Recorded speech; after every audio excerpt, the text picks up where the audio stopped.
جل جلاله تسبارل شوی دی الله جل جلاله د دې په معنا مقصود باندې پوهه دی كذلك يوحي إليك وإلى الذين من قبلك دا د یو شوبې او د اعتراض جواب دی کافران او مشرکان په مکی ویل وې دا موږ چې شرک کوو په دې وجه باندې چې ستانه مخکې کوم انبیا تیر شوي نو دا وایي په کتابونو کې دا خبره موجوده وه چې تاسو د دې معبودانو عبادت کوئ خیر دی دا ګناه نه ده مشرکانو د مکې ویل چې موږ عبادت د دې بتانو ځکه کوو چې مخکې کوم انبیا تیر شوي دي نو دا وایي په کتابونو کې دا خبره موجوده وه چې الله جل جلاله فرمایي چې خیر دی تاسو د دې معبودانو عبادت کوئ ځکه چې د دې د عبادت په وجه باندې به تاسو الله ته نږدې کېږئ نو الله جل جلاله د هغې جواب فرمایي الله فرمایي دا فی هیڅ چرم نه ده دا مشرکان چې وایي چې مخکینو کتابونو کې خبره موجوده وه نو دا خبره غلطه ده که کتابونو کې دا خبره تورات زبور انجیل کې موجوده وه نو دا په دې وجه باندې چې د هغه زمانې کوم خلکو او دوی په هغې کې تحریف کړی هغه سم حکم یې تېروان کړی او دا پکې هغوی د خپل ځانه دا خبره لیکلې وه چې تاسو د الله جل جلاله سره شرک کوئ لهذا دا خبره غلطه ده بلکې د الله جل جلاله د طرف نه حکم دا دی په هغه کتابونو کې هم او په دې کې هم یعنې دې پیغمبر ته هم دا وحي شوې د رسول الله مبارک ده او مخکې انبیاو ته هم وحي شوې ده د دې خبرې چې الله جل جلاله متصرف او کارساز د تمام کارونو دی خالق او مالک تمام کائنات الله جل جلاله دی دا اکثر شرک کول لوی ګناه ده او د الله جل جلاله علاوه د بل چا عبادت کول دا چې ډېر ظلم دی الله العزيز الحكيم الله چې غالب دی او حکمت والا دی له ما في السماوات وما في الارض او دا غدا اختیار دی په هغه څه باندې چې په اسمانونو کې دي او په هغه څه چې په ځمکه کې دي یعنې د ځمکې او د اسمانونو په تمام امور باندې په تمام اشیاء باندې اختیار هغه صرف د الله جل جلاله دی وهو العلي العظيم هغه الله جل جلاله لوی دی په ذات کې هم ذات د الله جل جلاله هم لوی دی او العظيم دا الله جل جلاله صفات کې هم لوی دی صفاتونه د الله جل جلاله لوی دی او دا رنګ ذات هم د الله جل جلاله هغه چې لوی دی تكاد السماوات يتفطرن من فوقهن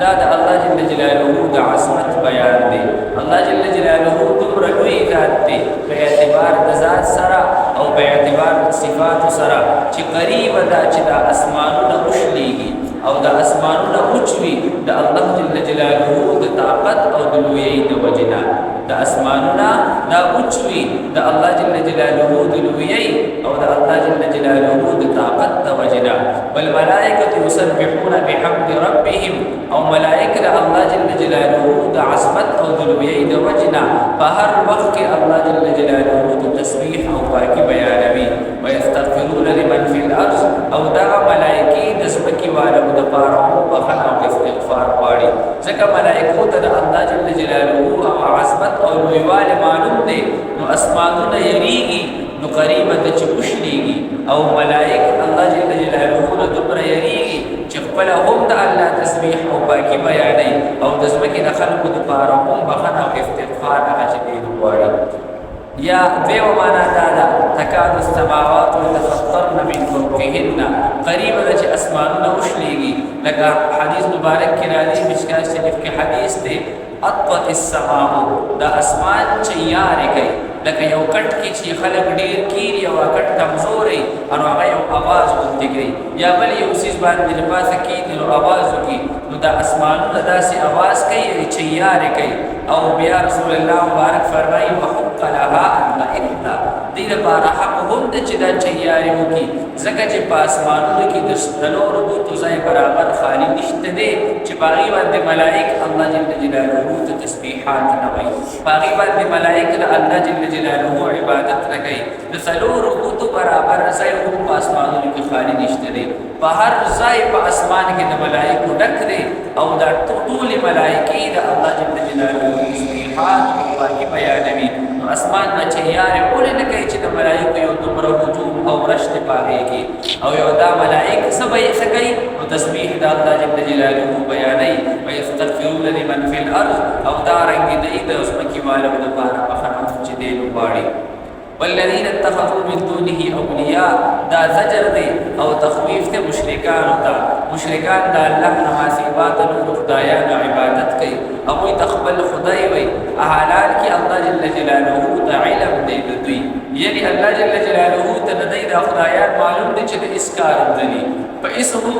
چې دی نو قادره نه دي، سم نشي کولی، ولیکن د هغې نه باوجود دی د الله جل جلاله سره شرک کوي. وما انت علیهم بوکیل. نو یې پیغمبر تا خو ورته بیان وکړو، تا خو د الله وحدانیت بیان کړو ورته. الله جل جلاله چې کوم آیتونه نازل کړي وو هغه دې ورته بیان کړه. ستا ذمه فارغه ده، ته په دوی باندې ذمهوار نه یې چې خامخا مسلط یې په دوی باندې، ته به دوی خامخا هدایت طرف ته راولې، نه، بلکې ستا چې دې زبانه خلاصه شوه. وکذلک اوحینا الیک قرآنا عربیا. په دې کې مقصد بیانېږي د نزول قرآن. قرآن کریم الله جل جلاله ولې نازل کړی دی؟ نو د دې دپاره چې په دې باندې ام القرا والا خلک ویري. مراد تېره خلک د مکې دي، یعنې د مکې والا خلک ومن حولها او چاپېره د مکې نه. نو دا مکه مکرمه میاشت د دنیا دی. ومن حولها نه مراد چاپېره د مکې مکرمې نه. معنا دا ده د تمامې دنیا انسانان په دې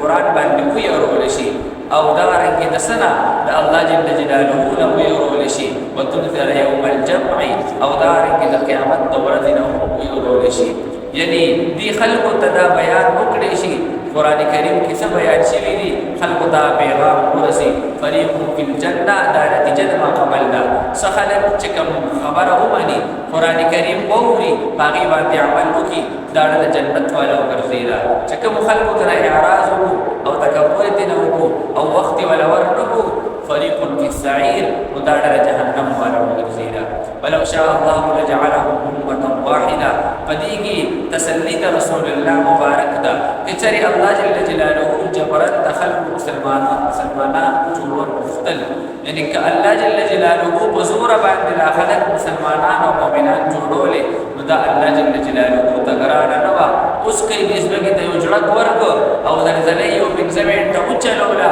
نو دا ټول خلک په دې جومات کې په سجده باندې الله جل جلاله ته پراته وي. خو لیکن الله جل جلاله داسې ایمان نه قبلوي چې په زوره باندې وي. نه، ایمان هغه الله جل جلاله ته مقبول دی چې هغه په خپله خوښه باندې یو سړی راړي. په خپله خوښه باندې په دې کائنات کې سوچ وکړه، نو تا ته معلومه شي چې څوک شته، هغه ته الله دی. نو لهذا دا دومره لوی کائنات یې پیدا کړو. څه یې پیدا کړو؟ دا قرآن کریم ما ته نازل کړو، یو پیغمبر یې ورسره راولېږو، هغه ماله دا ویلي داسې کوه داسې مه کوه. نو لهذا ته به د الله عبادت کوم. نو دا ایمان هغه چې دی نو الله جل جلاله ته مقبول دی. او زوره باندې ایمان جبرن هغه الله جل جلاله ته هغه چې دی نه دی مقبول. الله جل جلاله ارشاد فرمایي: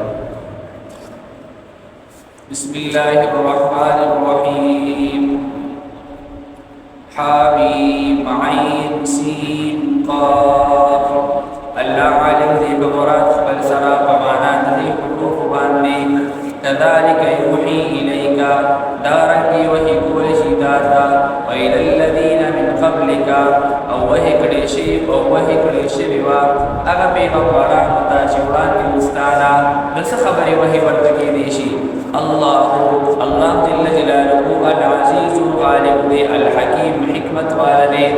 له ما في السماوات وما في الارض. دا سوایي خاص د الله جل جلاله د بار اختیار د هغه څه دی چې په اسمانونو کې دي او د هغه څه دی چې په ځمکه کې دي. وهو العلي العظيم. او دغه الله جل جلاله العلي لوی دی ذات د العظيم او لوی دی صفات د تکاد السماوات قریبا دا چې اسمانونه يتفطرن اوچوي من فوقهن نباسد دوینا والملائکه یسبحون بحمد ربهم او ملائکه تسبیح بیانوي سره د حمد در خپلنا خضوعا د عاجزۍ د وجنا ويستغفرون لمن في الارض او بخښنه غواړي د هغه چا دپاره چې په ځمکه کې دي